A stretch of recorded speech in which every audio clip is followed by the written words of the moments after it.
Our freedom is at stake. People want freedom. They want to be able to hunt. Liberty is the word. Everything is going, our traditions, and this is what we're fighting for. They marched in protest, a silent procession of a people grasping for one last chance to resist, shamefully admitting they only have themselves to blame for government policies that threaten their way of life, their security, and the future of democracy in Britain. We've been very apathetic for years, and now we're paying the price for it. It's a disgrace, really. And we've seen these fundamental liberties eroded in the last 20-odd years in England, all sorts of legislation that should never have appeared. Sportsmen and shooters fooled by politicians into thinking that England's age-old tradition of fox hunting would never be targeted or banned, now realizing, perhaps too little too late, that their traditions are no more secure than their freedoms. This isn't about banning fox hunting. This is about the liberty of the individual to choose for him or herself what they do. A future that's in doubt, and the largest peaceful protest in British history to try to change that has got many asking, where were these voices 6 years ago when there was an outright ban on handguns and pistol shooters were forced to surrender their firearms, confiscated by the government to be destroyed? We hear people saying the proposed ban on fox hunting is the thin end of the wedge. I am a pistol shooter. As far as I'm concerned, we've already swallowed the wedge. And where does it go next? Liberties that have already been sacrificed for the politicians' false promise of a safer society. Gun bans that, as predicted, have simply backfired. We've seen about a 40% increase in firearms crime since the ban was introduced. That is not a success in my book. We need to be armed, you know, we're not safe any longer. Everything is changing. It's very simple. The authorities have no way of controlling criminals, so they control the law-abiding because we're an easy target. And now, some members of Parliament are questioning the government's anti-gun agenda, an agenda that has, without a doubt, failed. The use of weapons in crime has risen dramatically. And it's very difficult to get government departments to openly accept the fact. Politicians refusing to face the facts, while the police are forced to every day. It's totally out of control. This police officer, who feared he'd lose his job for speaking out, asked to remain anonymous. He said for the first time ever, bobbies are carrying firearms, but they're still outgunned by criminals who can buy whatever they want on the black market. Every officer now in this country gets issued with body armour. When I joined the police service back in the 80s, we didn't have any of this. We had a wooden truncheon and a set of chain link handcuffs. The firearms laws have been tightened up since. Why do we still need this equipment? Simply because the criminals have the weapons and they're prepared to use them. Gun policy's gone tragically wrong, and police morale at an all-time low. I feel let down by the politicians, by the senior management in the police. I feel at present I cannot give the public the service they demand and expect. And as this officer made very clear, it's a law built on a lie. The politicians, basically, they have misled the public. They said, if we ban handguns, the country's going to be a safer place. They ban the handguns, the country is not a safer place. Why are British people not to be trusted? And I think that says a lot about the government. Citizens left defenseless, now victims of the very laws passed to protect them, and asking how many more Tony Martins will there be. Martin, a Norfolk farmer, was forced to protect himself when no one else would. Not the police, and not the British justice system. What happened at this farmhouse owned by Tony Martin 4 years ago has struck a real nerve, not only in this country, but internationally.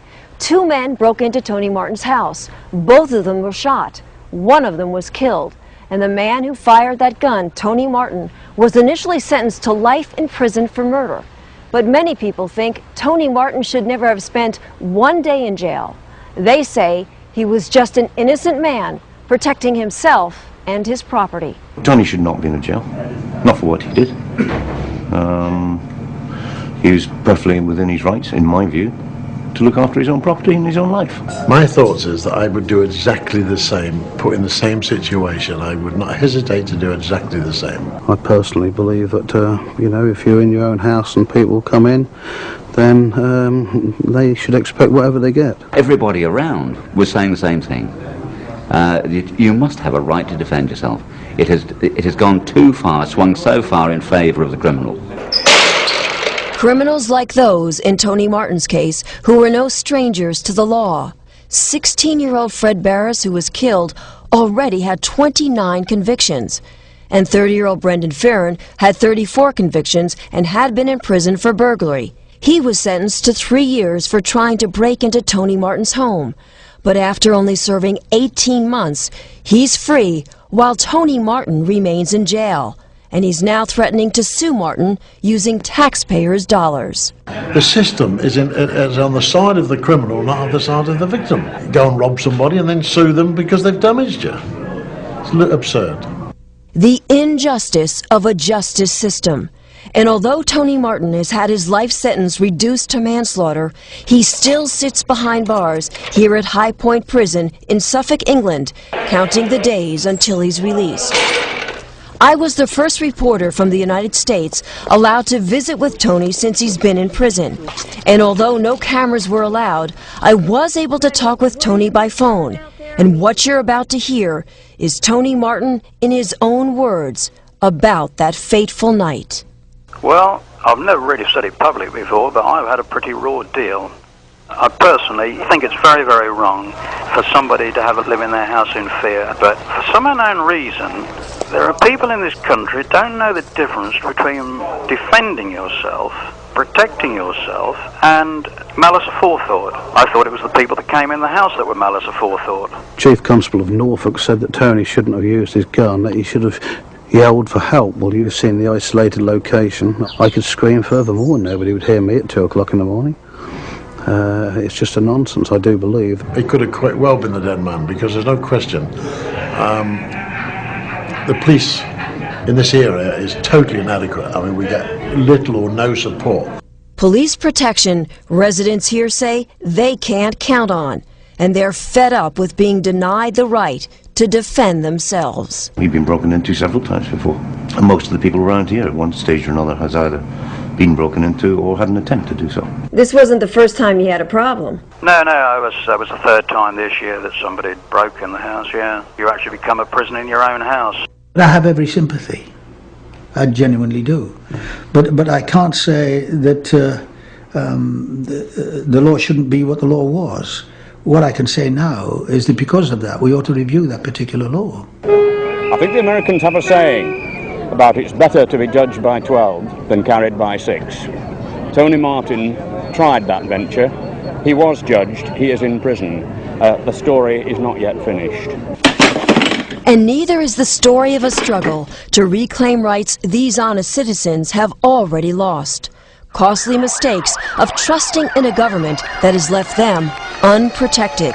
Their message to gun owners in America is simple. It will happen to you if you let it. Jolly well could, and they ought to realise that. If they saw what we are seeing in this country, then they'll fight for it. But if you don't do anything, you will lose your liberties, and make the effort. Don't be apathetic. Get out there and fight. Learn from our experience and don't give an inch. Your constitution matters, your freedom matters. The Pericles said it way before me. Freedom is only for those who have the guts to defend it.